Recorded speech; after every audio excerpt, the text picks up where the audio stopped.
Dhaka city north এবং সাউথের গত প্রায় 1.5 বছরে অনেকগুলা উদ্যোগ এসেছে।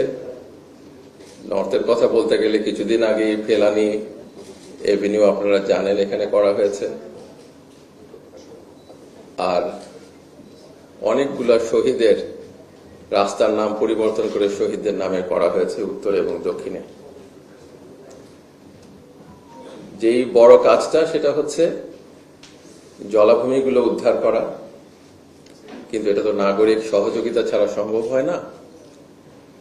তাই যদি উদ্ধারের পর জনসাধারণ যারা এলাকাতে থাকেন তাদের যদি সহযোগিতা না থাকে তাহলে এটা ধরে রাখা যাবে না। তাই তাদেরকে জনসম্পৃক্ত করা দরকার, এবং জনসম্পৃক্ততার মধ্যে দিয়েই কিন্তু নাগরিক সুযোগ সুবিধাগুলো সবার কাছে পৌঁছে দেওয়া সম্ভব, এছাড়া সম্ভব না। 1.5 বছরের মতো আগে ঢাকার রাস্তায় ছাত্ররা, শ্রমিকরা এবং জনসাধারণ রক্ত দিয়েছিলেন বাংলাদেশের পরিবর্তন আনার জন্য। সেই পরিবর্তনের লক্ষ্যে অন্তর্বর্তীকালীন সরকার চেষ্টা করেছে।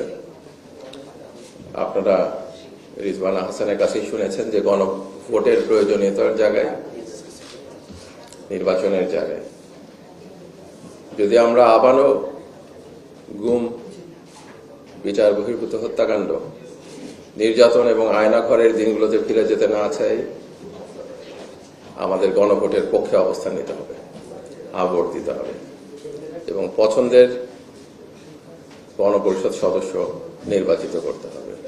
আমরা ওই বাংলাদেশটাই স্বপ্ন দেখি যে এই স্বপ্ন আমাদের শহীদরা দেখিয়ে গেছেন, যেন বাংলাদেশ আর অন্যায়ের পথে না হাঁটে।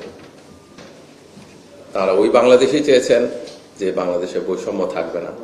আমরা খুব বেশি কাজ করতে পারি নাই, যেটুকু পেরেছি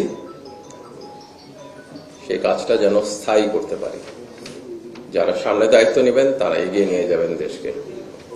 আধিপত্যবাদের কাছে আর বাংলাদেশ কখনো মাথা নত করবে না, অন্যায় অবিচারের কাছে বাংলাদেশ কখনো মাথা নত করবে না। এটাই আমাদের আকাঙ্ক্ষা, এবং আমি বিশ্বাস করি আজকে যারা পুরস্কার পাচ্ছেন তারাও বাংলাদেশকে সেই স্বপ্নের দিকেই ধাবিত করবেন।